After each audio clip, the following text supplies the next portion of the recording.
మోజులో పడి భర్తను చంపేందుకు ప్లాన్ చేసిందో భార్య. తన భర్తను యాక్సిడెంట్ చేసి చంపేయాలంటూ వాట్సాప్, ఇన్స్టాలో లవర్కు మెసేజ్ పెట్టింది. అనుమానం వచ్చి ఆరా తీయడంతో ప్రాణాపాయం నుంచి తప్పించుకున్నాడు ఆ భర్త. మహబూబాబాద్ జిల్లా చిలగోడుకు చెందిన గాడే రాజేశ్వరరావుకు సూర్యాపేట జిల్లాకు చెందిన భవానీతో 2016లో పెళ్లి జరిగింది. వారికి 2 పిల్లలున్నారు. రాజేశ్వరరావు ఖమ్మంలోని ఓ ప్రైవేట్ ఆసుపత్రిలో పనిచేస్తున్నాడు. అతని భార్య భవానీ కొరియర్ బాయ్ సైదులతో వివాహేతర సంబంధం పెట్టుకుంది. ఇక ఈ క్రమంలోనే భర్తను అడ్డు తొలగించుకునేందుకు ప్లాన్ చేసింది భవానీ. రాజేశ్వరరావును యాక్సిడెంట్ చేసి చంపేయాలంటూ ప్రియుడు సైదులకు వాట్సాప్, ఇన్స్టాలో మెసేజ్లు పెట్టింది. లేకపోతే తాను ఆత్మహత్య చేసుకుంటానని బెదిరించింది.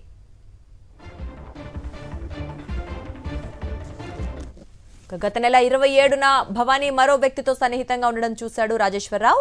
ఆరా తీయడంతో అసలు విషయం బయటపడింది. దీంతో మరుసటి రోజు చిలక్కోడులో పెద్దల సమక్షంలో పంచాయతీ ఏర్పాటు చేశారు.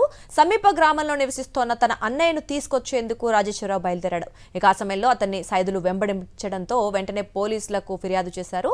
రాజేశ్వరరావు ఫిర్యాదును తొలుత పోలీసులు పట్టించుకోలేదు. ఆ తర్వాత వాట్సాప్, ఇన్స్టా చాట్స్ ఆధారాలతో ఫిర్యాదు చేయడంతో కేసు నమోదు చేసి విచారణ జరుపుతున్నారు పోలీసులు.